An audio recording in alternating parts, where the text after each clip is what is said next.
Turning now to the unsanctioned picket line outside a state prison in southern Erie County. Several corrections officers who work at Collins Correctional say they are bypassing their union to go on strike after recent problems at that facility. Collins first making headlines last Wednesday when a reported inmate dispute over contraband forced the facility into lockdown. That's all the State Department of Corrections would say in several statements to 7 News. By Wednesday evening, the department said Collins would remain locked down until a full facility frisk was done.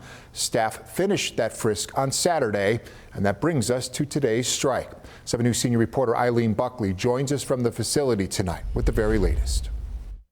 Collins correctional officers are out on strike. It's an illegal strike, but they don't care. They're demanding better working conditions. These members feel like their backs against the wall. Correction officers staging this strike at the Collins Correctional Facility early Monday morning. It is to protest working conditions inside the facility. The action coming just days after last week's 3-day lockdown. They've had a lot of incidents recently, and they don't believe they're being heard. This has been something that's been ongoing for quite some time, and the legislature, the department, the governor's office, they're trying to get someone to listen. Kenny Gold is the union vice president that represents these corrections officers. The Collins Correctional Facility lockdown and frisk ended Friday. It was placed in lockdown following an incident on Wednesday when the Department of Corrections told 7 News it had conducted searches, finding a total of 23 weapons on inmates. But Gold says working conditions have been deteriorating for months with mandatory shifts of 24 hours or more. He says the state has ignored their pleas for help and the officers have had enough.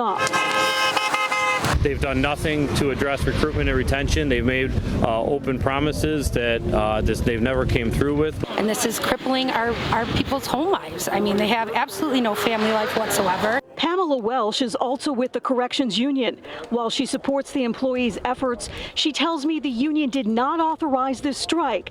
That makes it illegal and workers could face disciplinary action and be fined.